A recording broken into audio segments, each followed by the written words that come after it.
Tim, our next guest is on the line, and for about a month and a half, anyone who tweeted into the show was like, "What's Mark and Ross doing?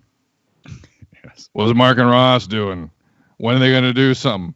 Our next guest is now. You now have the floor, Ross, to cut a wrestling promo if you want. Ross Atkins joining us here on Tim and Sid. Good to talk to you, man. How are things? How's the family? How's everybody? Everybody's doing all right. Doing all right, guys. Thanks for having me on. Good to hear your voices. You guys doing okay? Hanging in. We're hanging in. You 2021 good. I'm 2021 good. Yeah. As good as you are in 2021. Okay, Ross, so you're the moment from today that got me, I know it got a lot of people, is when you finally saw George put the hat on. What were you thinking when you saw that today? Oh yeah, it's such a good feeling to see that smile on his face and that beautiful shade of blue with one of the better logos in the game representing a nation. That was a very good feeling, especially with his the exuberance that he plays the game with and how much he embraces the game of baseball, what he means to the game, not just the Blue Jays. Is a very proud day for the Blue Jays. This has been a crazy offseason, as it has been a crazy 10 months. So it feels like a lot of us are adjusting. How would you assess the entire offseason thus far? Yeah, it's interesting, isn't it? I think everybody talked about different things that could happen, may not happen, would happen, and seemingly that it's just been a month delayed. It's really probably the best way. A lot more usually happens in November and December, and the bulk of this offseason occurred in January. So, but it seems like very fair deals are happening for teams and players, and teams are getting better, and players are going to good destinations, and we're obviously very excited about the outcomes to date for the Toronto Blue Jays. So excited to be adding George today, beyond words. Ross Atkins, GM of the Jays here on Tim and Sid. Ross, I mean, just the romantic in me, and there is one. I always picture every off season for teams like yourself, when the season's done, like the scene at a Moneyball when Brad Pitt sits down and his scouts and assistant GMs have the board and they got the list and they got the players and here's option 1, here's option 2, here's option 3. Was Springer option 1 on your board? Was this the guy for you? Yeah, I would say that's a decent way to characterize it, because of how much we believe in the person and then how good of a fit he was for our team. What we've learned about his character, what we've learned about him as a teammate, as I've mentioned, just the exuberance he plays with and his overall passion for winning, which, I think any player would tell you that they want to win and that's what they're about. And even if someone was motivated for different reasons, they're not going to articulate it in a different way. But when you do the work that we all do, and you guys know that these worlds are not too big, and there's so many different stakeholders and touch points where you're learning about different individuals and how many different people they touch, whether that's a fan, someone that's assisting with travel, someone that's assisting in the clubhouse, someone that's assisting with something logistically in the front office, media, obviously players and coaches, but all of those touch points were so consistent on George about the person, the teammate, and what kept coming up was the passion for winning. And it resonated with us in all of our discussions with him because he was fixated on our group and their desire to win. And, we do have what we believe is several of those individuals and that are entirely focused on winning and willing to, say like Kevin Biggio, say, hey, wherever I need to play, where do you want me to play to help the team win? And George Springer said something similar in the press conference today. And over time, that really does show its colors. And so, yes, it was the number one target for us from the start of the offseason. And we are glad that he was attracted to the Toronto community as well. General Manager of the Toronto Blue Jays, Ross Atkins, here on Tim and Sid. There are some tough questions here, and we've heard you and Mark talk about culture and the environment surrounding the club. And I've heard nothing but good things about George Springer in the clubhouse. But what do you say to the fan that's tweeting into this show and says, yeah, but he was a part of a team that cheated?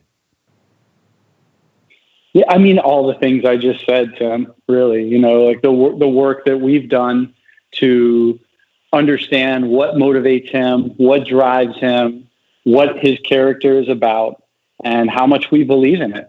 And I would be repeating all of those things. We are confident that he is going to make this city and this country and this organization very proud. And not just with his ability, not just with his ability to hit the ball over the fence and run them down in center field, but in how he goes about the game, how he treats people on and off the field. And I'm very confident that this city and this country is going to love him.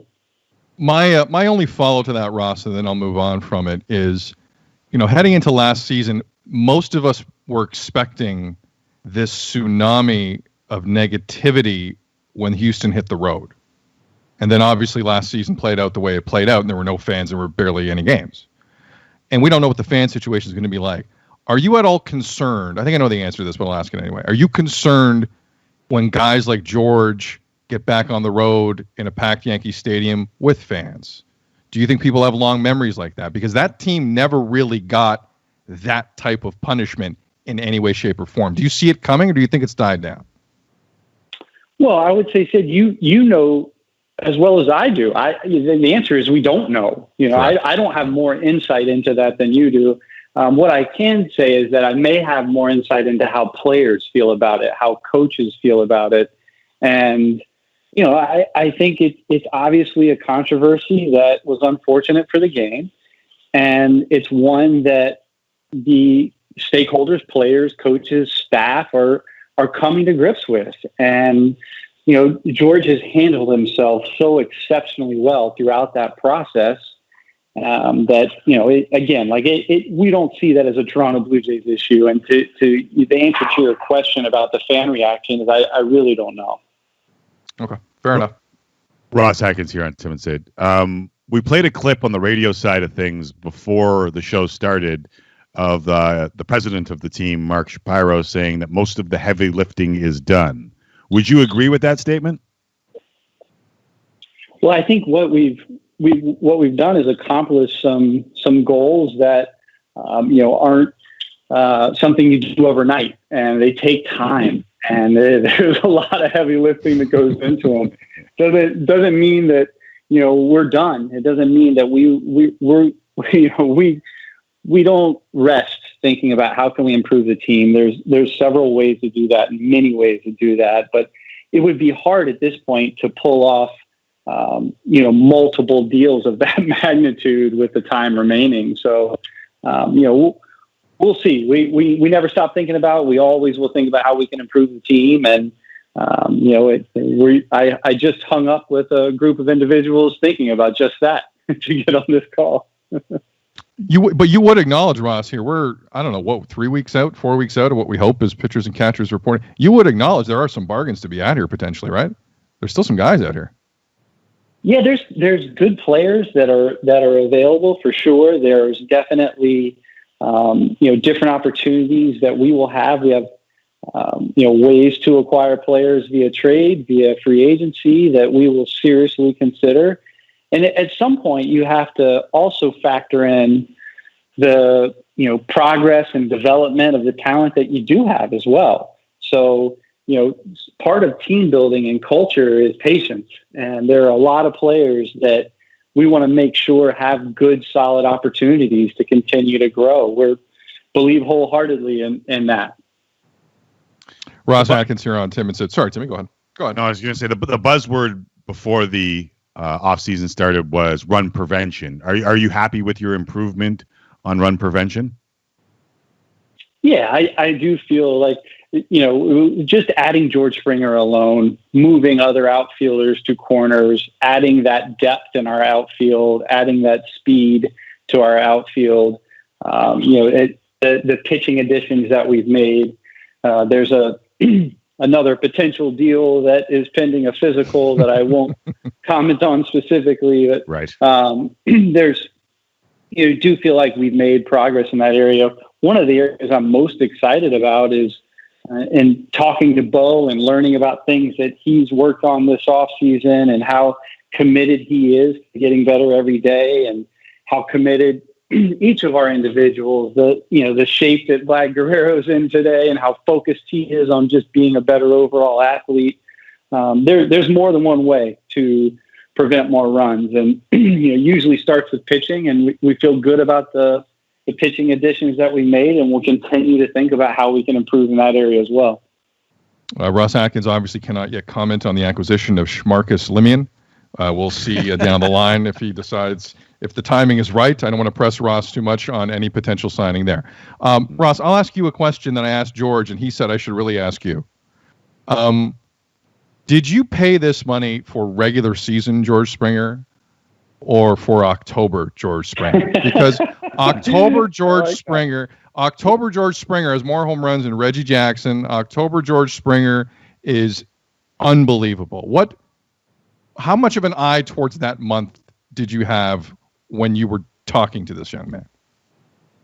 Yeah, I mean, it says a lot. It does say a lot about, what the stage means to him, and, the brightest lights and the biggest stage. It's such a common topic in sports these days because of the integration of analytics and information, and people potentially disputing the fact that there is no such thing as clutch in the game of baseball. And I think we've even talked about it on this show ourselves, but we all know that if you watch enough sport, it's almost impossible to deny that there are players that rise to the occasion. We like to say fall back on preparation, and he obviously excels in those moments. And it's not just the playoffs, right? It's those crucial at bats where getting a ball in play or getting a big hit for a team over time ends up being very powerful for not just what it means in terms of wins and losses, but what it means for confidence building and for team building. I want to ask you one more before you let you go. And listen, I understand that you have a role with a franchise as a GM, and it's a very front-facing role. But as a man, and we've had conversations like this before. Like, a lot of folks pointed to the since deleted tweet from Marcus Stroman saying this front office will never build around their unbelievable core of young players. It's a travesty. And I know that he's playing to some of the fan base, and I know the tweet's been deleted. But does it hurt you to see something like that, or to hear things like that from the fan base? No. Not at all. We, you know what, man, it's part of it. We're, the criticism or doubts, we understand that it's not, always hasn't been, perfectly smooth. So we understand it, we embrace it, and we focus on what we can control. Well, Ross, what you can control was where George Springer went. Yep. That's pretty good. As a George Springer fan, congrats to you and Mark. Give our best to Mark. And we look forward to seeing what's your next couple of weeks have in store. As you said, who knows what's going to happen, and that's your job to keep your eyes open on that. We appreciate the time, Ross. A busy day, and all the best to you, man. Take care. All right, Sid. Thanks, Tim. Thanks for having me on, guys. Be well. Hey, Ross.